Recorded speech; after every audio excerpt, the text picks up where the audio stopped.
juga di PHK, justru malah DPR ngebut RUU TNI di weekend Hentikan di Bapak hotel Ibu! mewah. Setelah itu kan panja. Apa panja? Supaya juga dipahami panja itu bahas pasal per pasal, baik yang tetap, yang usul DPR maupun usulan pemerintah. Kalau ditanya klasternya 3, soal kedudukan Kemhan dan TNI, kemudian soal lingkup baru yang TNI boleh tetap aktif, terus yang terakhir soal usia prajurit. Kami bersama pemerintah menegaskan bahwa perubahan Undang-Undang Nomor 34 Tahun 2004 tentang Tentara Nasional Indonesia tetap berlandaskan pada nilai dan prinsip demokrasi, supremasi sipil, hak asasi manusia, serta memenuhi ketentuan hukum nasional dan hukum internasional yang telah disahkan. Sekarang tibalah saatnya kami meminta persetujuan fraksi-fraksi terhadap rancangan undang-undang tentang perubahan atas Undang-Undang Nomor 34 Tahun 2004 tentang Tentara Nasional Indonesia. Apakah dapat disetujui untuk disahkan menjadi undang-undang? Terima kasih. Sahabat Kompas TV, tolak RUU TNI menjadi seruan yang ramai diperbincangkan oleh masyarakat dari berbagai kalangan, terutama pasca adanya aksi dari Koalisi Masyarakat Sipil yang datang menggeruduk rapat panja DPR RI di Hotel Fairmont Jakarta dalam pembahasan terkait dengan rancangan revisi UU TNI. Lantas sebenarnya apa yang menjadi polemik dari kisruhnya revisi UU TNI di kalangan masyarakat, hingga apa langkah yang harus diambil untuk terus memenuhi fungsi pengawasan kebijakan publik? Telah bergabung bersama saya, koordinator dari Komisi untuk Orang Hilang dan Korban Tindak Kekerasan atau Kontras, Mas Dimas Arya. Selamat pagi, Mas Dimas. Halo, selamat pagi Mbak Tessa. Assalamualaikum. Baik, sehat hari ini? Alhamdulillah sehat. Mbak Tessa sehat. Sehat, sehat, sehat. Harus sehat ini, Mas. Banyak yang harus kita Betul, lakukan ya sebagai WNI betul. akhir-akhir ini. Jadi kita harus tetap sehat jiwa dan raganya gitu. Iya, iya. Mas Dimas, ini kita mau ngobrol lebih lanjut lagi ya seputar Mm-mm, aksi protes yang dilakukan oleh Koalisi Masyarakat Sipil yang pada mm-mm, saat itu diwakili oleh pihak dari Kontras ya, di mm-mm, mana ramai kalau katanya sih menggeruduk rapat mm-mm. DPR, rapat panja DPR di hotel. Nah, yang pengen Tessa tanyakan, yang pertama nih Ya, Mas Dimas, sebenarnya di hari H kejadian aksi protes itu awal mulanya tuh seperti apa sampai pada akhirnya Kontras ini em, yakin untuk datang ke Hotel Fairmont pada ya, sore hari itu ya, di hari Sabtu. ya, ya. Lalu situasi di sana itu seperti apa? Ataukah emang di depan hotel itu sudah terlihat penjagaan yang ketat, atau udah mungkin sudah ada aksi-aksi represif dari pihak keamanan dari Mm-mm, awal mm-mm, saat Kontras masuk sampai dengan pada akhirnya bisa masuk ke ruang rapat itu? mm-mm. Jadi kronologinya aku coba mungkin urutkan dulu ya. Kenapa kemudian kita pada akhirnya memutuskan untuk aksi secara langsung gitu ya, menerobos dan juga memasuki ruang konsinyering rapat panja Komisi 1 gitu ya. Pertama, kita runutkan dulu Mbak, sebenarnya kami khawatir ya mulai dari bulan Februari ketika surpres atau surat perintah presiden gitu ya, bernomor R12 itu kemudian meminta kepada DPR untuk melakukan percepatan pembahasan rancangan Undang-Undang TNI.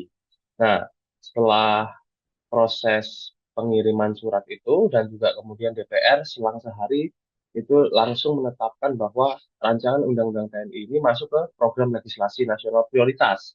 Yang sebelumnya kalau kita lihat list dari Prolegnas yang dikeluarkan oleh DPR gitu ya, bahkan tidak ada rancangan Undang-Undang TNI itu sebagai undang-undang prioritas atau Prolegnas, masuk Prolegnas itu kan di Komisi 1. Jadi kami mengantisipasi bahwa akan ada proses yang sangat ugal-ugalan, sangat cepat gitu ya. Dan itu terjadi kan. Jadi 28 Februari surprise itu diterima oleh DPR. Selang 1 hari selanjutnya DPR menetapkan RUU TNI sebagai prolegnas prioritas, dan kemudian tanggal 3, tanggal 4 Mbak Tessa gitu ya, itu ada RDPU, rapat dengar pendapat umum, yang itu mengundang sejumlah pakar, sejumlah ahli, sejumlah pemerhati untuk kemudian menyampaikan masukan soal RUU TNI. Tapi yang jadi catatan gitu ya, dalam sepanjang pembahasan RUU TNI, kami masih belum mendapatkan, artinya masyarakat, warga, terutama kami coba untuk mengecek gitu ya, dalam situs DPR, kami belum mendapatkan draft rancangan undang-undang TNI gitu ya. Jadi kami bertanya, yang dibahas di RPU ini draft versi apa, gitu kan? Nah, lalu kemudian tidak lama berselang, waktu berjalan gitu ya, pada hari Kamis minggu lalu, sekitar bentar, Kamis lalu itu berarti sekitar tanggal 12 kalau nggak salah. 12 atau 13 kalau saya nggak salah ingat, nanti mohon dikoreksi. 12 Maret kami mendapatkan, hari Kamis malam itu kami mendapatkan dokumen dari wartawan gitu kan, yang bilang bahwa akan ada rapat konsinyering yang dilakukan oleh panitia kerja pembahasan rancangan undang-undang TNI. Nah, dari situ kami sudah mulai merasa bahwa wah, ini benar-benar prosesnya dipercepat begitu kan. Lalu kami cek isi suratnya, rundown, dan yang bikin kami terkejut itu adalah pemilihan lokasi gitu ya. Ada di Hotel Fairmont gitu kan. Nah, di tengah situasi yang serba paceklik gitu ya, dengan banyak sentimen soal efisiensi, kami masih melihat bahwa ternyata ada rapat yang dilakukan di luar gedung gitu. Padahal kan instruksi pemerintah hari ini jelas gitu ya, soal pengetatan anggaran, soal efisiensi, bahkan untuk ngekat sebenarnya dana-dana yang dipakai untuk melakukan rapat di luar gedung gitu ya, atau rapat di hotel gitu. Nah, ini justru berkebalikan. Nah, siapa sih yang nggak tahu Fairmont gitu ya, harga per malamnya aja bisa 3 sampai 4 juta gitu ya, tergantung jenis kamarnya, tapi yang paling murah 3 juta gitu kan. Jadi kami melihat, kami juga kecewa ya dengan pemilihan lokasi itu. Dan setelah kami tahu, akhirnya hari Kamis itu kami coba untuk kemudian berdiskusi apa yang bisa kita lakukan gitu kan.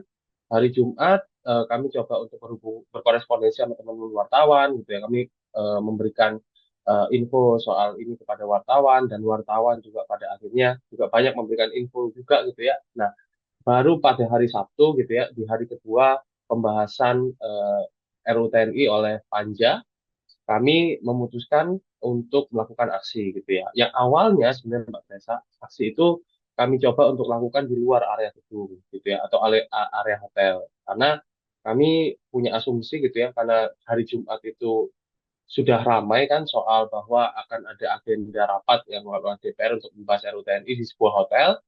Jadi kami mengantisipasi akan ada pengamanan atau ada protokol keamanan lah ya, yang sangat ketat di area hotel. Tapi ternyata kemudian banyak teman-teman wartawan yang memberikan informasi bahwa agak cukup bisa masuk gitu ya. Artinya penjagaan tidak terlalu ketat, lowong, bahkan wartawan bisa menunggu di hall, di sekitar, di hall, area rapat, ruang rapat, dan kemudian pada akhirnya kami memutuskan untuk melakukan aksi itu secara langsung. Artinya kita memasuki ruang, kita menyampaikan tuntutan yang dibuat juga oleh koalisi masyarakat sipil, terutama kita meng-highlight atau menggarisbawahi soal apa saja yang menjadi kekurangan dari proses pembentukannya, terutama soal cepatnya proses pembahasan, dan yang kedua sebenarnya soal substansi yang kami khawatirkan itu juga bisa membangkitkan dui fungsi militer dalam sendi-sendi kehidupan demokrasi modern di Indonesia. Mungkin itu dulu Mbak Tessa. Yes, tadi udah sempat disinggung juga ya Mas soal membangkitkan lagi di fungsi ABRI dan Hmm, juga militerisme itu di ranah hmm, sipil bahkan ya. Nah, itu ya, poin-poin yang di-highlight sama Kontras dan juga teman-teman dari Koalisi Masyarakat Sipil itu sejauh apa Mas dari draft revisi UU TNI ini? ya, ya. Ada beberapa hal, Mbak, tapi saya coba mau kasih konteks gitu ya, bahwa semenjak pemerintahan baru terbentuk gitu ya, kami sudah menduga bahwa akan ada upaya-upaya untuk kemudian lebih ber apa ya, lebih lean atau lebih memihak gitu ya pada cara-cara atau corak-corak militeristik gitu. Karena kami juga mafhum atau kami juga paham bahwa Presiden ke-8 hari ini punya latar belakang sebagai anggota militer begitu ya. Dan kemudian kalau kita lihat pasca pelantikan atau inaugurasi tanggal 20 Oktober 2024, ada retret di Magelang gitu ya, yang itu juga bernuansa serba militeristik gitu. Artinya ada seragam, pemilihan lokasi di Akmil gitu ya. Padahal kan ada banyak lokasi gitu ya untuk melakukan retret atau melakukan apa namanya istilahnya itu ya, tim bonding mungkin ya bahasanya gitu ya, antara presiden dan juga kabinetnya.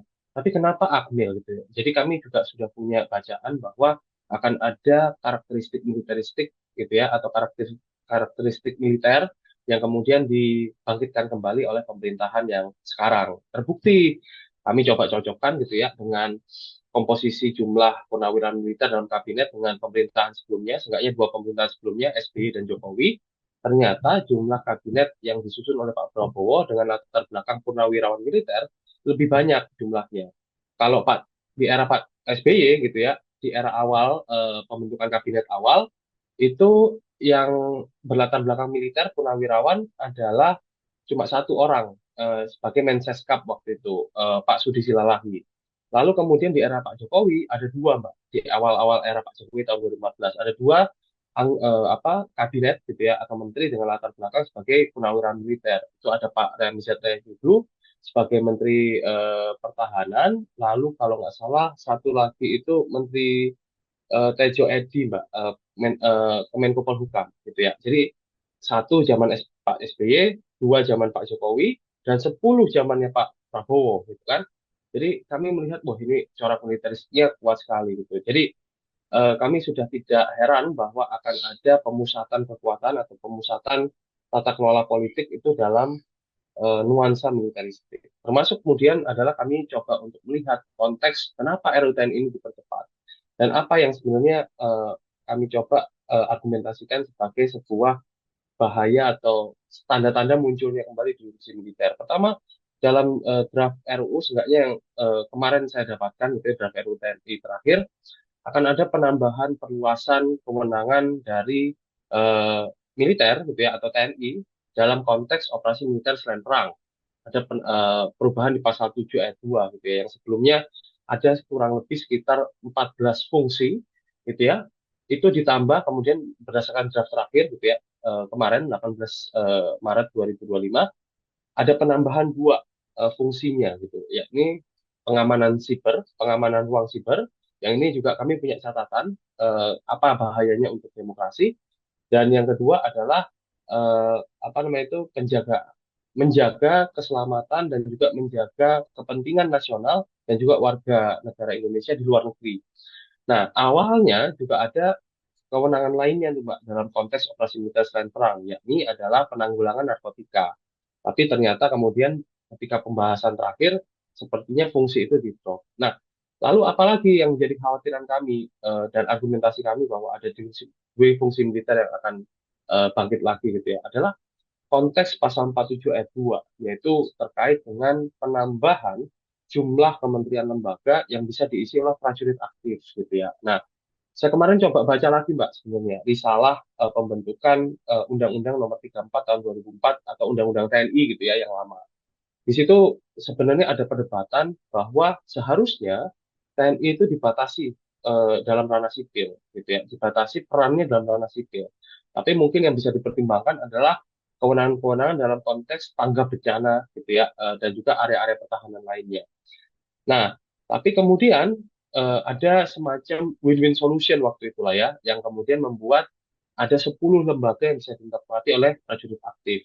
Nah, itu sebenarnya adalah perdebatan yang sangat panjang.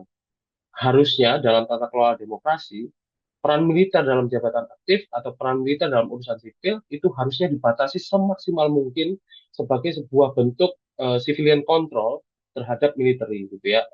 Nah, tapi yang terjadi dalam draft RUU TNI yang baru ada 6 lembaga kementerian baru, termasuk itu semuanya urusan sipil gitu ya, non pertahanan. Pertama ada Kejaksaan Agung yang kemudian masuk menjadi lembaga yang dapat ditempati oleh prajurit aktif. Yang kedua ada Bakamla, keamanan laut gitu ya, yang sebenarnya kalau kami lihat Badan Keamanan Laut ini harusnya juga diisi oleh sipil, tapi militer bisa dilakukan perbantuan dalam konteks apa namanya itu keamanan laut, kan kemudian penempatan prajurit aktif, tapi hanya perbantuan.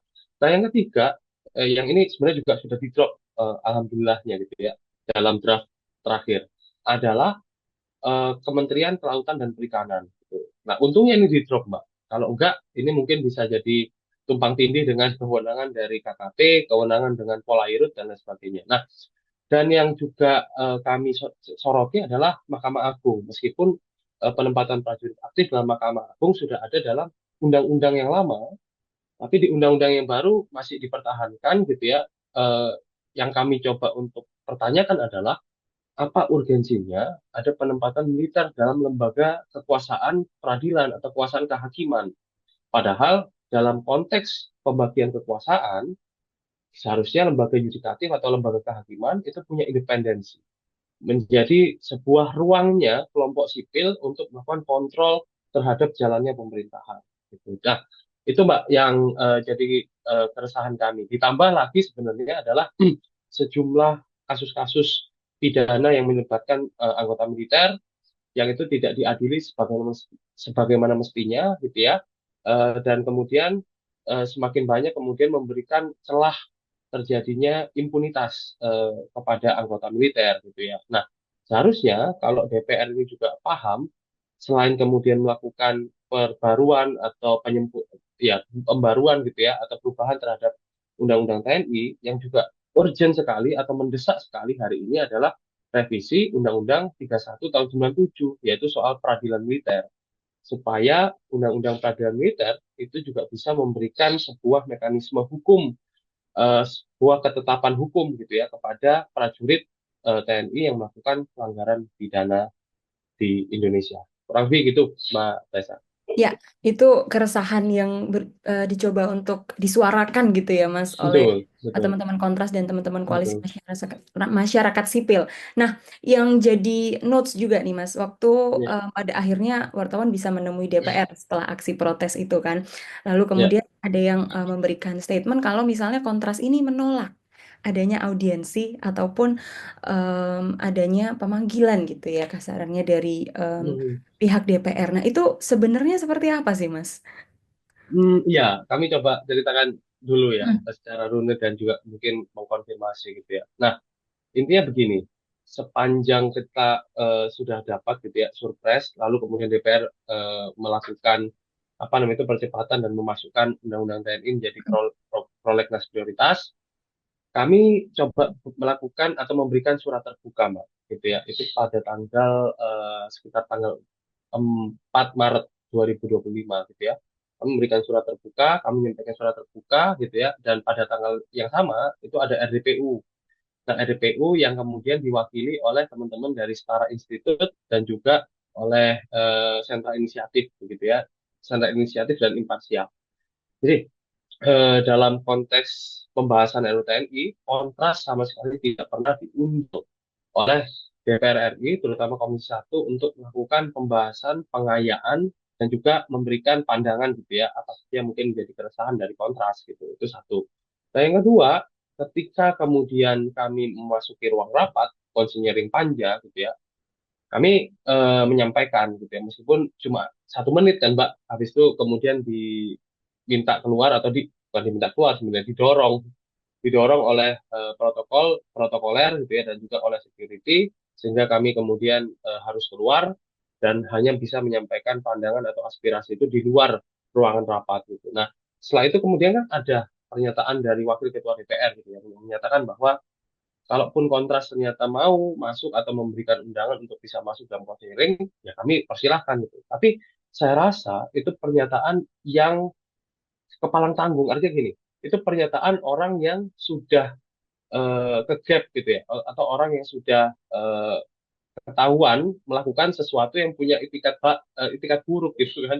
Jadi apa yang kemudian dikeluarkan atau apa yang kemudian disampaikan itu bukan cerminan dari upaya untuk mengundang kontras, tapi seperti tidak tahu lagi apa yang bisa disampaikan gitu ya, karena masyarakat sipil pada akhirnya mengetahui ada proses pembahasan yang dilakukan oleh panitia kerja Komisi 1 di sebuah hotel mewah gitu. Nah, Eh, jadi kami bisa pastikan bahwa dalam kurang lebih 29 hari ini ya, semenjak pembahasan pertama sampai kemudian kemarin Komisi 1 sudah merampungkan pembahasan tahap 1 yang kemudian akan diserahkan ke paripurna, Kontras sama sekali tidak pernah mendapatkan undangan resmi dari DPR RI untuk memberikan masukan, untuk berdiskusi, berdialog, gitu ya. Dan pada akhirnya itu yang kami lakukan sebagai sebuah ruang, karena tidak ada ruang untuk menyampaikan pendapat atau masukan. Seperti itu, Mbak Tessa. Ya, Mm-mm. tadi kan oke berarti kontras dengan ini statementnya adalah tidak pernah ada pemanggilan, tidak pernah Betul. ada diajak Undangan. audiensi. Mm-mm. Berarti sebenarnya memang sejauh ini, selama ini, bahkan mungkin sampai sebelum adanya aksi protes gitu ya Mas, itu nggak ada sama sekali diskusi atau audiensi atau mungkin udah ada nih cara kontras untuk menyuarakan Mm-mm. Mm-mm. DPR bersama dengan koalisi masyarakat sipil di luar dari seruan kita di Instagram, di X, Mm-mm. Mm-mm. ataupun di sosial media gitu, Mas. Betul. Iya. Kalau undangan secara resmi untuk melakukan dialog atau diskusi itu nggak ada, Mbak. Tapi ya itu yang kami sampaikan tanggal 4 Maret gitu ya, kami mengirimkan surat terbuka yang intinya adalah meminta penghentian pembahasan revisi Undang-Undang TNI. Hmm. Dan juga di dalam surat terbuka itu ada sejumlah masukan dan rekomendasi yang kami sampaikan kepada pihak DPR yang kami kirimkan waktu itu ke Sekretariat Komisi 1 dan juga Sekretariat DPR gitu ya. Jadi kami hanya memberikan masukan dalam kanal yang memang menurut kami itu merupakan kanal partisipasi gitu ya. Tapi lagi-lagi sepertinya partisipasi masyarakat itu tidak direspon atau tidak diakomodasi oleh anggota DPR. Itu yang pertama. Yang kedua, pada tanggal 9 Maret gitu ya, kami melakukan sebuah konferensi pers bersama sebenarnya dengan sejumlah tokoh dan juga masyarakat sipil, lembaga masyarakat sipil untuk merespon terkait dengan proses pembahasan revisi Undang-Undang TNI gitu ya. Nah, itu merupakan menurut kami sebuah cara yang merupakan kewajiban pengawasan yang memang menjadi hak dari warga negara Indonesia, Mbak, gitu ya. Meskipun toh kami paham betul bahwa sepertinya DPR tidak memaknai gitu ya apa arti dari partisipasi bermakna. Artinya dalam proses pembahasan yang serba cepat ini 29 hari gitu ya pasca surpres kemudian terbit, kami merasa bahwa ruang untuk memberikan partisipasi atau ruang untuk memberikan masukan itu sangat-sangat kecil dan sangat-sangat tidak berkualitas dan tidak bermakna. Jadi kami sudah melakukan rangkaian itu gitu selama ini gitu Mbak. Berarti memang audiensi dan partisipasi publik itu kalau mungkin aku kutip dari apa yang disebutkan waktu petisi, waktu menyeruan petisi itu, kalau misalnya partisipasi publik ini kesannya cuma pura-pura aja gitu ya, Mas, cuma formalitas Betul, aja gitu. betul, betul, betul. Iya, karena gini Mbak, kita kan pernah punya satu peraturan gitu ya, atau Ya. pernah ada satu apa putusan MK nomor 91 tahun 2020 gitu ya, yang menyampaikan bahwa ada definisi ternyata ada definisi soal partisipasi bermakna. Apa itu? Pertama, hak masyarakat untuk memberikan pendapat, gitu ya, hak masyarakat untuk didengar pendapatnya, dipertimbangkan pendapatnya, gitu ya. Lalu yang ketiga, hak masyarakat untuk mendapatkan jawaban atas pendapat yang diberikan. Nah, dari putusan MK nomor 91 itu pada akhirnya mengubah eh, undang-undang terkait dengan peraturan peraturan tentang pembentukan perundang-undangan, Hmm. gitu ya. Undang-Undang nomor 22 eh 13 tahun 2022. Nah, Hmm. undang-undang itu kemudian ada salah satu pasal gitu ya, pasal 96 yang Hmm. menyatakan bahwa proses atau tahapan dalam konteks untuk melibatkan partisipasi masyarakat dalam proses pembentukan undang-undang itu ada 5 hal yang harus dilakukan. Pertama, melakukan proses-proses untuk dengar pendapat atau dengar masukan, gitu ya, baik itu secara daring atau luring dan dilakukan oleh masyarakat terdampak atau mempunyai kepentingan, gitu ya. Lalu yang bagian yang paling krusialnya adalah pembentuk undang-undang atau badan legislasi itu wajib untuk memberikan akses yang mudah kepada masyarakat gitu ya untuk mendapatkan naskah akademik dan atau rancangan peraturan perundang-undangan. Nah, dalam proses pembahasan rancangan undang-undang TNI, satu hal ini yang tidak bisa didapatkan oleh masyarakat. Artinya poin soal partisipasi bermakna pada akhirnya gugur tuh Mbak Tessa. Karena lagi-lagi kita berbicara soal proses yang cepat, lalu kemudian prasyarat terkait dengan partisipasi bermakna, termasuk kemudian mengundang pihak-pihak yang berkepentingan, itu cuma dilakukan selama 2 hari, RDPU. Lalu yang paling krusial, naskah akademik atau rancangan peraturan undang-undangnya tidak pernah diberikan akses secara mudah oleh pembuat legislasi atau badan legislasi. Kami coba tuh waktu itu berkala, jadi kami pantau di halaman website dpr.go.id. Kami nggak pernah menemukan naskah akademik, kami nggak pernah menemukan rancangan peraturan perundang-undangannya. Jadi kami bisa pastikan bahwa ada satu kejahatan legislasi, gitu ya, atau ada satu proses pembentukan perundang-undangan yang menabrak esensi dari partisipasi publik untuk mengawasi pembuatan atau pembentukan peraturan perundang-undangan. Gitu, Mbak Des. Ya, lalu kalau aku menyoroti soal draft rancangannya nih ya Mas ya tadi yang udah disebutkan sama Mas Dimas juga. Nah, dulu kan sempat nih beberapa hari yang lalu DPR sempat bilang kalau draft yang terkirim atau tersebar di media sosial itu sebenarnya berbeda kok Berbeda. dengan yang ada di DPR. Sebenarnya yang dibahas tuh berbeda kok. Itu gimana sih Mas Betul. Dimas sekarang? Iya, itulah yang kemudian menjadi argumentasi ya. Kenapa kemudian apa timbul kegaduhan di masyarakat. Pertama ya karena memang proses untuk kemudian dapat mengakses draft yang paling mutakhir, draft yang benar-benar draft gitu ya. Artinya ini bukan draft yang seolah-olah adalah draft yang salah gitu kan. Tapi karena tidak ada platform atau tidak ada satu wadah yang bisa diakses oleh masyarakat untuk mendapatkan rancangan paling mutakhir gitu ya, akhirnya yang timbul adalah kegaduhan karena ada banyak versi yang berkembang di masyarakat. Nah, harusnya kan DPR alih-alih kemudian menyampaikan bahwa oh itu adalah draft yang salah di bagi masyarakat. Bukan cuma menyampaikan, tapi juga memberikan rancangan mana yang sebenarnya dibahas saat ini, gitu kan? Tapi kan yang terjadi seolah-olah beberapa kalau melihat statementnya anggota DPR gitu ya, apa yang kemudian terjadi sudah terjadi di masyarakat membahas soal draft rancangan undang-undang yang menurut anggota DPR ini salah, bukan kemudian memberikan versi yang paling eh, ya versi yang benar atau versi yang mutakhir yang sedang dibahas gitu ya, tapi malah memberikan komentar gitu kan. Ini kan nggak ubahnya kayak wasit gitu ya.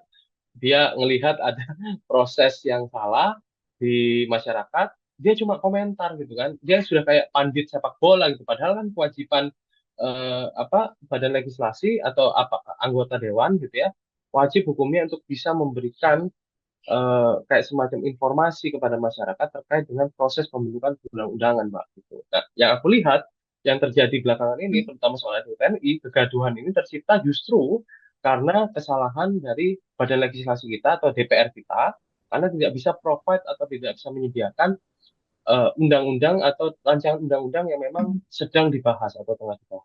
Kalau kemarin kan dari Koalisi Masyarakat Sipil sepertinya udah ada audiensi dengan DPR ya Mas ya. Itu boleh diceritakan nggak Mas kira-kira di rapat itu ada poin-poin apa yang mungkin diterima oleh DPR atau mungkin ada poin-poin yang disampaikan juga dari DPR ke Koalisi Masyarakat Sipil? Iya. Kalau pertemuan kemarin, Mbak, hari Senin, sorry, hari Selasa, kami tidak ikut tuh Mbak dalam rombongan koalisi masyarakat sipil yang lain gitu ya. Artinya kami memilih untuk tidak hadir dan kami membagi tugas begitulah intinya. Nah, apa yang kemudian dilakukan oleh teman-teman ketika bertemu dengan Komisi 1 dan juga Wakil Ketua DPR RI gitu ya, itu adalah pembahasan sebenarnya atau masukan tambahan, masukan lebih yang disampaikan oleh masyarakat koalisi masyarakat sipil untuk reformasi sektor keamanan terhadap substansi atau isi dari Undang-Undang TNI yang baru gitu. Artinya ada satu concern gitu ya, ada beberapa concern, sorry, ada beberapa concern terkait dengan muatan pasal yang dikhawatirkan masih punya corak atau masih punya peluang untuk menghidupkan kembali dwi fungsi militerisme, dwi fungsi militer gitu ya. Dan pembahasan dalam rapat itu lebih banyak memang membicarakan soal apa namanya itu keberatan gitu ya dari masyarakat sipil untuk kemudian mempercepat atau mempercepat proses pengesahannya itu di paripurna. Di rapat itu kami mempertanyakan kenapa eh, proses proses pengesahannya itu harus di paripurna periode ini, gitu ya, harus di bulan ini.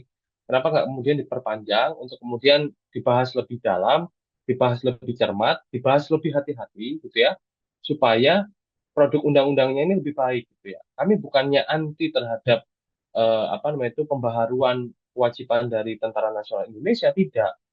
Kami juga paham bahwa ada situasi yang kemudian kurang lebih harus mengharuskan TNI kita itu lebih adaptif pada situasi global gitu ya. Ada ancaman yang lebih modern, ada situasi mungkin yang harusnya bisa dilakukan oleh TNI untuk menyikapi perkembangan dunia gitu ya.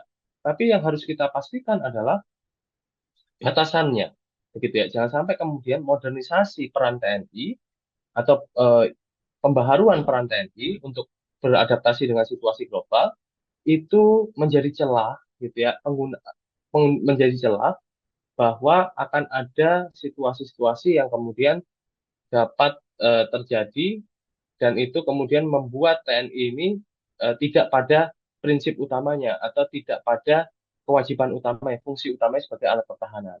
Nah, itu yang kami khawatirkan, gitu kan? Yang masih disoroti juga sama rakyat nih Mas sekarang. Kalau misalnya kan kemarin Kontras juga pasca aksi itu sempat mendapatkan beberapa upaya teror. Iya. Eh, nah itu sampai hari ini update-nya seperti apa Mas? Jadi ada dua, Mbak, yang kami Mm-mm. anggap sebagai sebuah teror ya, pasca kami Mm-mm. melakukan aksi untuk memasuki ruang rapat konsinyering panitia kerja gitu ya. Ya. Pertama adalah teror langsung ke kantor dan juga mungkin menyasar pada individu gitu ya. Pertama, kami dapati ada tiga orang tidak dikenal yang pada hari Minggu dini hari itu menyambangi kantor Kontras gitu kan.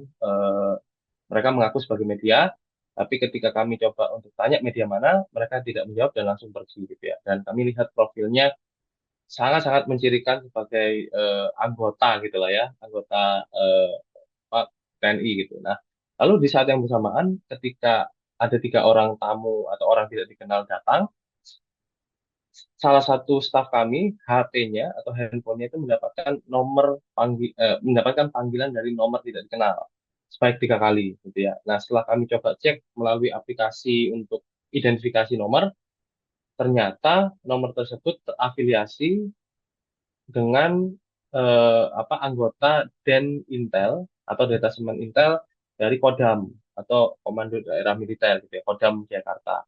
Jadi kami bisa kemudian mengambil kesimpulan bahwa dengan rentetan peristiwa pasca kita melakukan aksi di Vermont, lalu dengan adanya tamu atau OTK yang datang ke kantor dan juga panggilan dari nomor yang tidak dikenal, itu kami jadi punya satu dugaan bahwa ada upaya untuk melakukan teror atau intimidasi kepada Kontras. Itu yang pertama. Nah, yang kedua, tindakan lainnya atau yang kami juga bisa asumsikan sebagai bentuk intimidasi atau pembungkaman itu adalah pelaporan ke pihak yang berwajib gitu ya, yang dilakukan oleh security Fairmont kepada dua orang yang mengikuti aksi di Hotel Fairmont gitu. Nah, yang menurut kami sebenarnya ini masuk dalam konteks kriminalisasi. Kenapa begitu? Karena kami juga punya argumen yang kuat, Mbak. Ketika kita melakukan aksi di Fairmont, gitu ya, kita sudah melalui security check dari pihak hotel. Artinya kami masuk tanpa membawa alat-alat, tanpa membawa benda-benda yang punya potensi mengancam atau punya potensi melukai seseorang. Itu satu.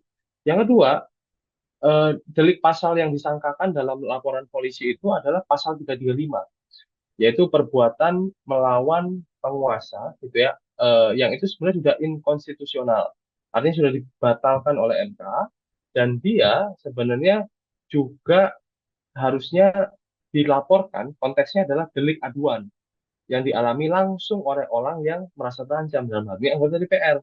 Jadi pasal 335 yang kemudian dimasukkan gitu ya, atau disangkakan dan itu dilaporkan oleh security Hotel Fairmont itu sudah pasti tidak tidak relevan gitu kan. Karena yang harusnya melapor adalah pihak yang merasa terancam dalam hal ini, karena dalam LP itu kami lihat bahwa dugaan korbannya adalah anggota DPR, harusnya yang melaporkan adalah anggota DPR gitu ya untuk bisa menggunakan pasal itu. Tapi lagi-lagi pasal itu kan sudah inkonstitusional, artinya sudah dibatalkan oleh MK.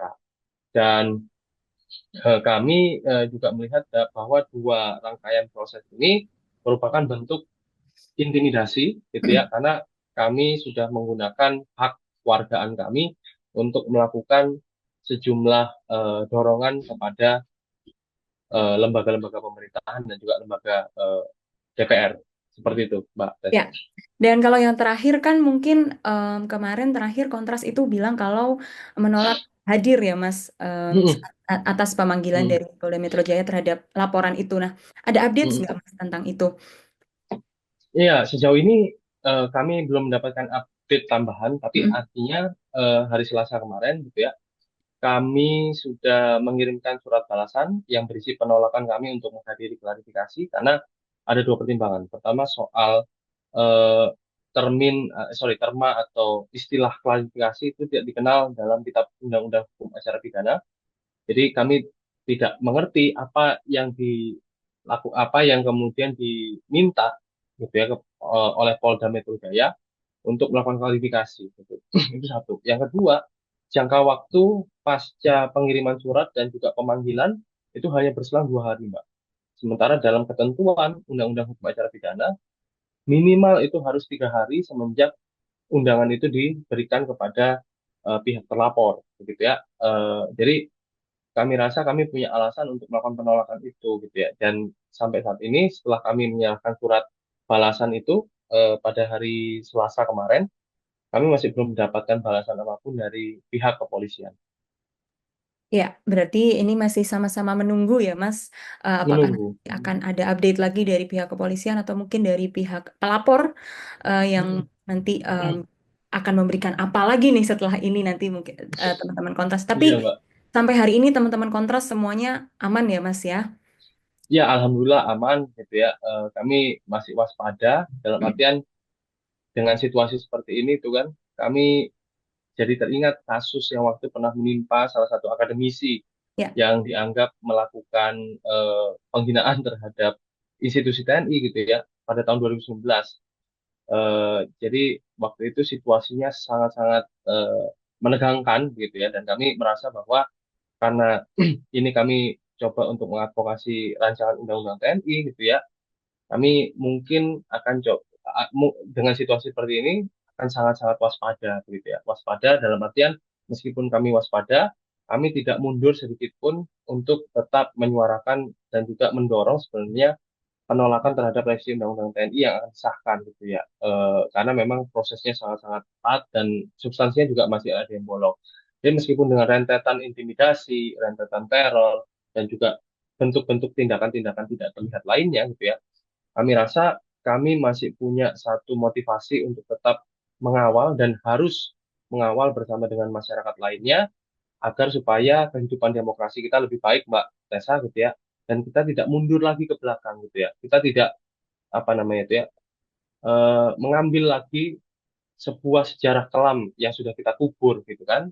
Orde Baru dengan pendekatan militerismenya harusnya tidak boleh lagi lahir, tidak boleh lagi bangkit, dan itu jadi tugas kita bersama. Dengan ancaman yang mungkin hari ini didapatkan oleh Kontras, saya rasa tidak ada satupun ketakutan dari kami gitu ya secara kelembagaan, secara kolektif untuk masih menyuarakan secara lantang penolakan kami terhadap revisi Undang-Undang TNI. Terima kasih Mas Dimas dan teman-teman Terima kasih juga Kontras luar Mbak biasa. Tessa, semoga Terima bermanfaat. kasih, sehat Selamat selalu. pagi, sehat selalu Semoga juga. yes, teman-teman Kontras juga terus diberikan kekuatan untuk Amin. bisa terus menyuarakan dan mengawal Amin. segala bentuk undang-undang, apalagi juga di revisi Undang-Undang TNI ini. Terima kasih, Mas Dimas. Terima kasih Mbak Tessa.